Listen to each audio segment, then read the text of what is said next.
Hello, তো শুরু করে দিলাম দেখো আজকের ব্লগটা। কালকে বেরিয়ে গেছিলাম হচ্ছে ডাক্তার দেখাতে, কারণ আমার সকালের অ্যাপয়েন্টমেন্ট ছিল ডাক্তারের কাছে।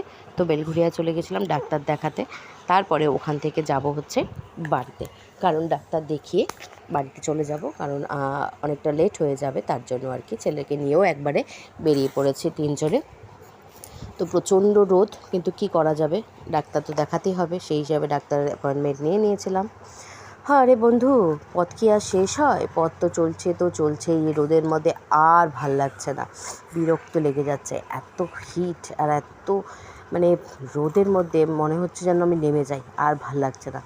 তো ডাক্তার ফাক্তার দেখিয়ে তারপরে চলে আসলাম দোকানের সামনে, কারণ একটা মিষ্টির দোকানের সামনে, কারণ পয়লা বৈশাখের পরে যাচ্ছি বাড়িতে, সেই হিসাবে মিষ্টি কিনতে লাগবে।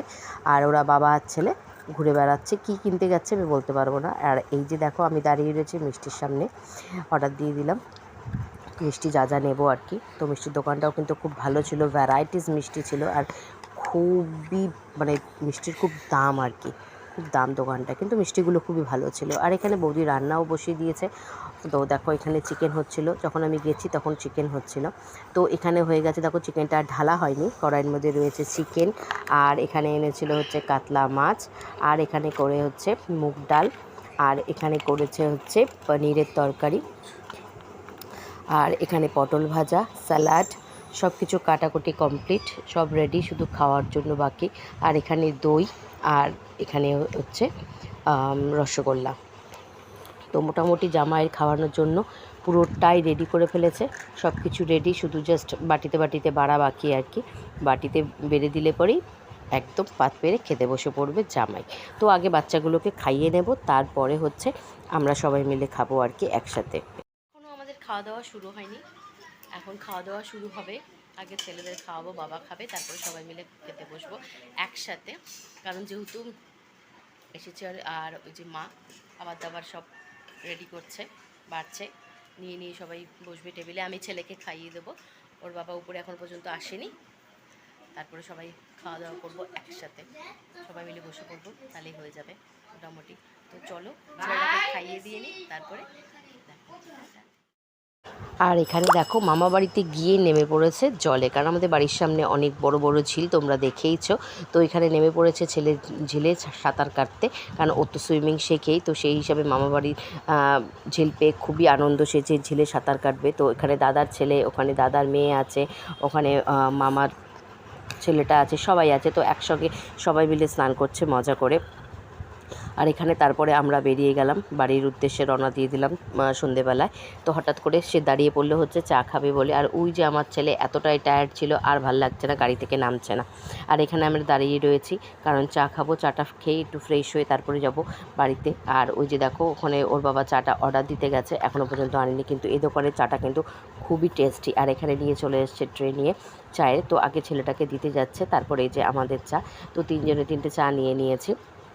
ছেলেটার আর শরীর ভালো লাগছিল না, এত উড়ি করেছে, পুরো টায়ার্ড হয়ে পড়েছিল। আর কালকে আর মানে আন্টিকেও আসতে বারণ করে দিলাম, কারণ এত টায়ার্ড, শরীর ভালো লাগবে না তার জন্য আর কি। তো এখানে দেখো একটু চাটা খেয়ে নিচ্ছি, কিন্তু এই দোকানের চাটা কিন্তু অভূতপূর্ব টেস্ট, খুবই ভালো লাগে।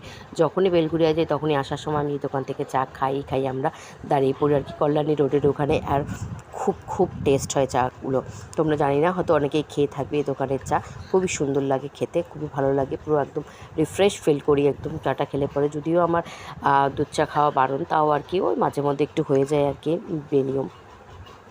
তো এখানে ছেলেটাকেও একটুখানি বললাম যে যা আয়, উঠে আয়, একটু চা খেয়ে নে, কারণ আর ভালো লাগছে না। মুখ চোখ দেখি বুঝতেই পারছো যে কতটা টায়ার্ড হয়ে গেছে ও।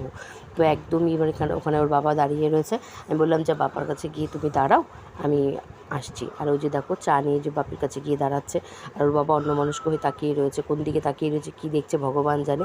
তারপর আমি ডাকার পরে হুট করে আমার দিকে আর কি তাকিয়েছে।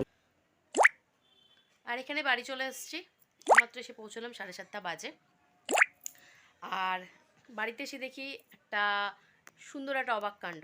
সেটা হচ্ছে কালকে ছেলে টক দই দিয়ে চেষ্টা করেছিল একটু কুলফি বানানোর, আর সেটা এত সুন্দর হয়েছে, মানে আমরা কেউ বিশ্বাস করিনি। কালকে যখন ও রেখেছিল ফ্রিজে, তখন বলেছিলাম যে হবে না, রাখিস না, শুধু শুধু নষ্ট হয়ে যাবে, এই ফ্রিজে ভালো হবে না।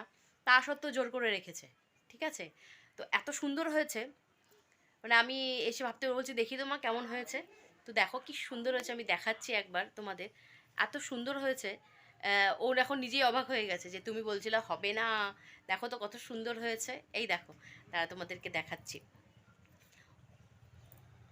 ফার্স্ট বানালো, এই প্রথম বানালো, কিন্তু ভেবেছিল যে হবে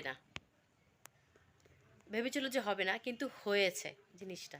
অ্যান্ড হি ইজ হেভি, মানে কি বলবো, খুব খুব খুব খুশি। দেখো দেখো, এই দেখো ছেলেটা দুটো আইসক্রিম বানিয়ে রেখে গেছিলো পরশুদিন ফ্রিজে, কুলফি। তো দেখো, ওয়াও, সো নাইস, কি সুন্দর হয়েছে দেখো কুলফি দুটো। তো ও করেছে, নিজের হাতে বানিয়েছে, আমার কোনো রকম সাহায্য ছাড়াই ও নিজে বানিয়েছে, আর খুবই সুন্দর হয়েছিল। আর কোনো দিনও বানায়নি, এই প্রথম ফার্স্ট ট্রাই করলো, আর ফার্স্ট ট্রাইতেই একদম সাকসেস। দেখো কত সুন্দর করে বানিয়েছে কুলফিটা। আর মানে ও বলছে যে ও নিজেই বানিয়েছে, এরপরেও একটা বানাবো মা। আমি ঠিক আছে। আর যদিও আরেকটা বানাতে চেয়েছিল, একটু কফি টফি দিয়ে, চকলেট দিয়ে, কিন্তু আমি আর অ্যালাউ করিনি, কারণ প্রচণ্ড পরিমাণে ঠান্ডা লেগে গেছে, তার জন্য আর অ্যালাউ করিনি। তো যদি দেখো আমার ব্লগটা ভালো লাগে, প্লিজ একটু লাইক কমেন্ট শেয়ার করে পাশে থেকো, সাথে থেকো। আজকের মতো টাটা।